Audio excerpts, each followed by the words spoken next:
ಸಿದ್ಧಿ ಸಿದ್ಧಂತಿ ಚಮ ಹಂಸನಾಮ ಪರಮಾತ್ಮನ ಶ್ರೀಮಧ್ವಾಚಾರ್ಯರ ಪದ್ಮನಾಭ ತೀರ್ಥರ ಜಯತೀರ್ಥ ಗುರು ಸಾರ್ವಭೌಮರ ರಾಘವೇಂದ್ರ ಸ್ವಾಮಿಗಳವರ ಅವಿಚ್ಛಿನ್ನ ದಿವ್ಯ ಭವ್ಯ ಪರಂಪರೆಯಲ್ಲಿ ಬಂದಿರತಕ್ಕಂತಹ ಮಹಾನುಭಾವರಾದ ಶ್ರೀ ಧೀರೇಂದ್ರ ತೀರ್ಥ ಗುರು ಸಾರ್ವಭೌಮರು ಅವರನ್ನ ರಿಕ್ತಿರಾಯರು ಎಂಬುದಾಗಿ ವಿಶೇಷವಾಗಿ ಅವರನ್ನು ವ್ಯವಹರಿಸುತ್ತಾರೆ.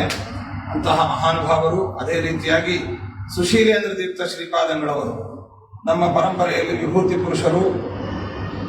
ನಾಳೆಗೆ ಅವರು ವೃಂದಾವನಸ್ಥರಾಗಿ 100 ವರ್ಷಗಳು ಆಗ್ತಾ ಇದೆ. ಹಾವೇರಿ ಜಿಲ್ಲೆಯ ಹೊಸರಿತ್ತಿ ಕ್ಷೇತ್ರದಲ್ಲಿ ವರದಾ ತೀರದಲ್ಲಿ ಉಭಯ ಪೀಠಾಧಿಪತಿಗಳ ಮೂಲ ವೃಂದಾವನಗಳಿದ್ದಾವೆ.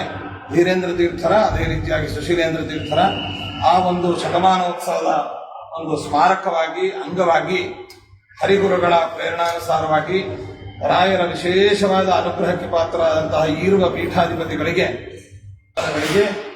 ಸುವರ್ಣ ಕವಚವನ್ನ ಯಥೋಚಿತವಾಗಿ ಭಕ್ತಿಪೂರ್ವಕವಾಗಿ ಇದನ್ನ ನಿರ್ಮಾಣ ಮಾಡಿಸಿ ಕೇವಲ 1 ವಾರ 10 ದಿವಸದಲ್ಲಿಯೇ ಇದನ್ನು ನಿರ್ಮಾಣವನ್ನು ಮಾಡಿಸಿ ಮತ್ತೆ ಅದೇ ರೀತಿಯಾಗಿ ಸುಶೀಲೇಂದ್ರ ಸ್ವಾಮಿಗಳವರ ರಜತ ಪ್ರತೀಕವನ್ನು ಕೂಡ ನಿರ್ಮಾಣ ಮಾಡಿಸಿ 1.5 ದಿನದಲ್ಲಿ ಆ ಪ್ರತೀಕವನ್ನು ನಿರ್ಮಾಣ ಮಾಡಿಸಿ ಅದನ್ನು ನಾಳೆಯ ದಿನ ಮೂಲ ವೃಂದಾವನದ ಸನ್ನಿಧಾನ ಹೊಸ ರೀತಿಯಲ್ಲಿ ಶತಮಾನೋತ್ಸವದ ಅಂಗವಾಗಿ ಸಮರ್ಪಿಸ್ತಾ ಇದ್ದೇವೆ. ಇದಕ್ಕೆ ಗುರುರಾಜರ ವಿಶೇಷವಾದ ಅನುಗ್ರಹ ಕರುಣೆ, ಅದೇ ರೀತಿಯಾಗಿ ಇಲ್ಲಿ ವಿರಾಜಮಾನರಾದ ಧೀರೇಂದ್ರ ತೀರ್ಥ ಶ್ರೀಪಾದಂಗಳವರ ಪೂರ್ವಾಶ್ರಮದ ತಂದೆಗಳು, ಪೀಠ ಪರಂಪರೆಯ ಪೂರ್ವ ಗುರುಗಳು ಆದಂತಹ ವಾದೀಂದ್ರ ತೀರ್ಥರ ವಿಶೇಷ ಅನುಗ್ರಹ ಮತ್ತು ಇಲ್ಲಿ ನೆರೆದಂತಹ ಸುಧರ್ಮೇಂದ್ರ ಸ್ವಾಮಿಗಳವರೇ ಮೊದಲಾದಂತಹ ಇತರ ಗುರುಗಳ ಸುಧರ್ಮೇಂದ್ರ ಸ್ವಾಮಿಗಳವರ ಅನುಗ್ರಹ, ಅದೇ ರೀತಿಯಾಗಿ ಸೂರತೀಂದ್ರ ತೀರ್ಥರು ಸುಶೀಲೇಂದ್ರ ತೀರ್ಥರ ಪೀಠ ಪರಂಪರೆಯ ಶಿಷ್ಯರು, ಅವರ ಸೇವಾರೂಪವಾಗಿ ಸುಯಮೇಂದ್ರ ತೀರ್ಥರು, ಸುಜಯೇಂದ್ರ ತೀರ್ಥರು, ಅದೇ ರೀತಿಯಾಗಿ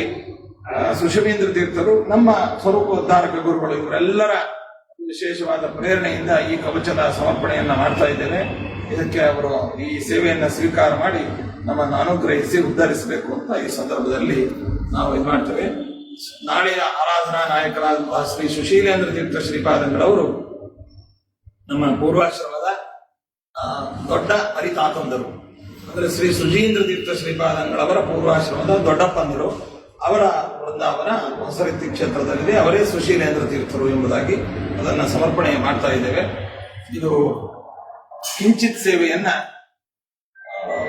ಹರಿವಾರಿ ಗುರುಗಳ ಅನುಗ್ರಹದಿಂದ ನಾವು ನಮ್ಮ ಭಕ್ತರು ನಮಗೆ ನೀಡಿದಂತಹ ಪಾದಪೂಜೆ, ಕಾಣಿಕೆ ಇತ್ಯಾದಿಗಳಿಂದ ನಾವು ಸಮರ್ಪಿಸ್ತಾ ಇದ್ದೇವೆ. ಇದನ್ನ ಯಾವುದೇ ಭಕ್ತಾದಿಗಳಿಂದ ಅಥವಾ ಯಾವ ಮಠದ ಮೂಲ ದ್ರವ್ಯಗಳನ್ನು ಉಪಯೋಗಿಸದೆ ಇದನ್ನು ಸಮರ್ಪಿಸ್ತಾ ಇದ್ದೇವೆ. ಇದನ್ನು ಸ್ವೀಕಾರ ಮಾಡಿ ನಮ್ಮನ್ನು ಅನುಗ್ರಹಿಸಬೇಕು. ಇದನ್ನ ಬಹು ಸುಂದರವಾಗಿ ಶೀಘ್ರವಾಗಿ ನಿರ್ಮಾಣ ಮಾಡಿರ್ತಕ್ಕಂಥವರು ನಮ್ಮ ಬೆಂಗಳೂರಿನ ಪ್ರಸಿದ್ಧ ಶಿಲ್ಪಿಗಳಾಗಿರ್ತಕ್ಕಂತಹ ನಮ್ಮ ಶ್ರೀನಿವಾಸರಾಜು ಮತ್ತು ಅವರ ಸಂಗಡಿಗರು. ಈ ಮಠದ ಪ್ರಾಕಾರದ ಸುವರ್ಣದ ಕೆಲಸ ಏನು ನಡೀತಾ ಇದೆ ಅದು, ಅದೇ ರೀತಿಯಾಗಿ ಬೇರೆ ಬೇರೆ ಸುವರ್ಣ, ರಜತ ಮತ್ತು ಈ ಕಂಬಗಳು ಏನು ನಿರ್ಮಾಣವಾಗಿದೆ, ಈ ಎಲ್ಲ ಕರಕುಶಲತೆ ಇವರಿಂದ ಮೂಡಿ ಬಂದದ್ದು. ಇವರಿಗೆಲ್ಲ ಒಳ್ಳೆಯದಾಗುತ್ತೆ.